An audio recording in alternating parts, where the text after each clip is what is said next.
Every minute, one of these 20 contestants will be eliminated and lose $500,000. Well, guys, things are getting a little goofy. Please excuse the fact that I don't have my normal setup right now. I'm out of town. I'm thugging with my rounds. My coochie's pain. This was the least echoey room I could find, and that's really what's most important to me while I'm recording. Whenever I'm recording, I'm deathly afraid that I'm going to catch an echo in my microphone, and you guys are going to hear it, and then you're all going to unsubscribe to me, and it's just going to be a really bad day for me overall. So, trying to avoid that. However, that's not really what's important here today, so let's move on. Now, today we're talking about a relatively unknown underground YouTuber who goes by the name of MrBeast. Now, MrBeast is a pretty silly guy. He's been known over the last year or two to do some pretty questionable, silly, goofy kind of stuff. And while over the last couple of months, I'd say that people have kind of stopped paying attention to the goofy stuff that he does, people have stopped talking about it, I don't really think that he's gotten any less questionable nor any less goofy. And that's what we're here to talk about today. Now, I've made a couple, maybe 1 or 2 videos about MrBeast. Some people might disagree with that number, but they tell you to ignore the haters, so that's what I'm going to do. Anybody who disagrees with that number is just a hater in my book, so not a big deal. And basically, every single video that I've ever made about MrBeast, except one, has been me saying that this guy gets away with a lot more than he really should, and believe it or not, up until about like a year ago, maybe, that was a pretty unpopular opinion. For a lot of people, MrBeast used to be seen as like the savior of YouTube, the savior of people in general, and he was kind of like protected by the vast majority of the internet. Nobody could really criticize him too harshly, otherwise they'd be met with some pretty harsh backlash. But then all the Ava Chris Tyson stuff came out, all the weird shit surrounding his company came out, all the questionable people he was hiring, the stuff he was doing with the Beast games. Very, very quickly, the narrative kind of flipped on MrBeast, and suddenly if you were defending him, you were the bad guy. Now that sort of flip-flopped over the last 6 months. I think we're back to a relatively split view on MrBeast. A lot of people who didn't watch any of the videos, a lot of people who didn't do any of their research on MrBeast think that he didn't do anything wrong, that it was all just a big witch hunt basically. And then at the same time, a lot of people who didn't watch any of the videos and a lot of people who didn't do any of their own research think that he did do everything and that everything that anybody has ever said about him is true. In my opinion, he's not a great guy. He's done some really questionable shit. He probably shouldn't have a platform, at least not one as big as he does, but not everything that people hate on him for is true. I'm not gonna get into all of that because, like I said, I've made a couple videos on him in the past, and I feel like most people either 1, know about all that stuff already, or 2, just don't really care about it. If you didn't care about all the dog pack stuff and all the Beast game stuff while it was all coming out, I doubt that you really care about it now. So that's not what we're here to talk about. What we're here to talk about is the fact that MrBeast is getting a little weird. Weird in the way that I used to talk about him a lot, not so much just being like an objectively questionable human being with questionable morals, more so just his videos and what he's making. Now, what made me want to make this video is the other day, I was either on Twitter or Reddit, and I saw this post of a screenshot of a MrBeast video titled, "Every Minute We Kill Someone." And at first, I was like, oh, okay, haha, funny, people are making fun of the extremes that MrBeast pushes in his videos. And then I looked at the comments and I saw people saying, I can't believe this is real, or like, what is MrBeast doing? And still, at that point, I thought that people were just having fun, they were having a good time, making a funny joke. However, there were enough comments saying the same thing that I was like, you know what, let's just double check. And sure enough, yeah, there was a video titled "Every Minute We Kill Someone" with a thumbnail of MrBeast like lowering a grandma into a fire, or like a pit of lava, something like that. He has since changed it, but yeah, MrBeast had a video with nearly 100 million views on YouTube saying that he kills somebody every minute. Now, there are a few problems with this. I'm not like super bothered by the fact that he was like, oh, every minute we kill somebody, because obviously he's not doing that. It was one of his elimination games that he does all the time now, where every minute he eliminates somebody from the competition. You'd have to be kind of silly to think that he's actually killing somebody, or,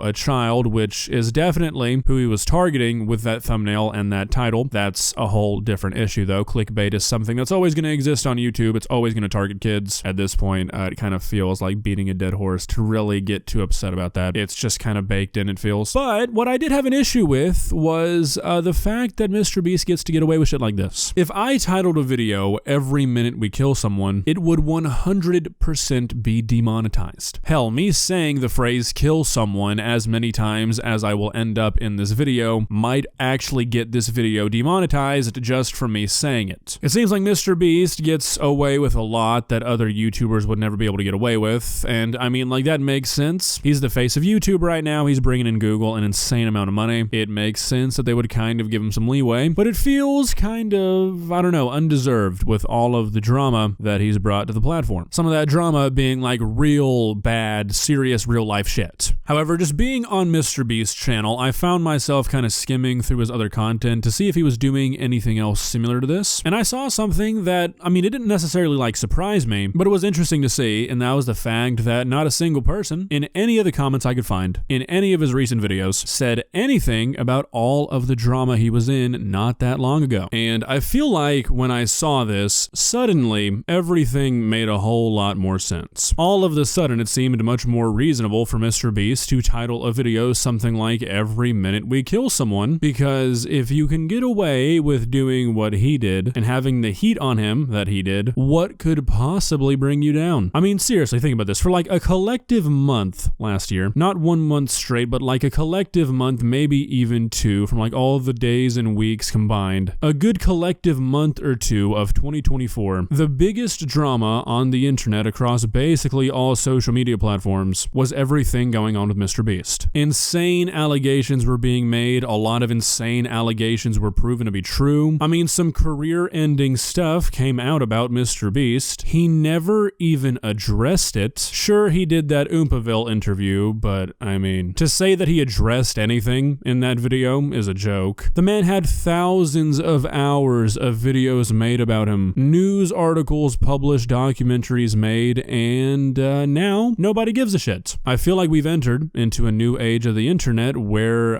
basically anything is forgettable. Now, I don't know if that's like necessarily a bad thing. I'm not going to sit here and start talking about cancel culture because that's just a whole can of worms I don't really want to open up. But I will say that there's been a lot of people in the past who have been canceled, or there's been an attempt to cancel them that I thought was pretty silly. And up until like a year or two ago, if a big enough attempt was made, you were kinda just fucked. And I feel like this whole MrBeast situation is showing us that maybe that's just not the case anymore. So yeah, I mean, it makes a whole lot of sense that it looks like MrBeast has lost his fucking marbles, titling shit like "We're gonna kill somebody every minute," because like, given what we just talked about, why wouldn't he? If he can get away with all of the stuff that came to light about him, what's an edgy YouTube title gonna do? Especially when he obviously has the full support of YouTube. Like, at worst, somebody on Twitter gets mad about the title, but I mean, if putting that you're gonna kill somebody every minute in your YouTube titles increases your viewership because a bunch of kids think they're gonna get to watch MrBeast fucking murk somebody, like, who cares? Like, he's reached the pinnacle of Twitter and the internet being mad at him, and it basically did nothing. I mean, besides cause him a few months of stress, I would assume, it did like nothing to his brand, really. So like, he's experienced the worst of the worst. Why not use that to his advantage? You know what I mean? Like, in his mind, he probably feels like at this point he cannot be canceled. Not that he should be canceled for like titling a video something like this. It's not even that big of a deal. I mean, yeah, it's questionable. It's odd. It's probably something that YouTube would not allow any other YouTuber to get away with. But like, it's not a huge deal. But I do feel like we're gonna see him push the boundaries more and more and more and more, because at least on like the internet side of things, the Twitter, the cancel side of things, he's kind of already run the gauntlet. He got away with it. Nothing's gonna happen to him because he titles a YouTube video something that he shouldn't. And I imagine we'll probably see that seep over into his content, and we're gonna start seeing some crazy shit from him, because again, applying the same sort of thinking here, when you can get away with the Beast games and all this shit that happened with that production, what's gonna get you in trouble? Like, as long as nobody dies on your watch, internet has kind of proven that they're not really gonna care. Now, obviously, I can't say any of this for certain. This is just my interpretation of things, but I feel like if you look at the stuff that MrBeast has done recently, it kind of seems like this is his mindset. Bigger, better, more edgy things are gonna make him more money, gonna pull in more views, and he probably feels that nothing within like a relative sense of moderation can do anything to harm him, and he's gonna take advantage of that. Well guys, what do you think? Like I said, I'm not saying that like MrBeast should get in trouble for these videos, or these titles I guess. Would other YouTubers? Yeah, they absolutely would, but like maybe we should just stop being such babies about what we title shit on YouTube. Some really silly words, some really silly phrases can get you in trouble, so I'd rather we just all be awarded the ability to kind of say things that normal humans say day to day, rather than like not letting anybody say it. But I don't know, I'm curious to see where MrBeast like content strategy goes from here, because I do think that we're seeing a peek behind the scenes, especially considering the fact that he changed the title and the thumbnail back. Definitely seems like some sort of test run of this kind of like new way to advertise himself. Again, I don't know if it's a bad thing yet, but I do feel like he's just sort of testing the waters, seeing what he can get away with now that he's realized he can probably get away with a lot more than he thought. Maybe it'll be a net positive. Who knows? Maybe they'll start awarding this sort of freedom to more YouTubers. Do I see that happening? No, not necessarily, but a man can dream, right? We'll see what happens. Let me know what you guys thought in the comments section. Let me know if you think I'm just overreacting, being a baby. I'm not, but you're entitled to a wrong opinion.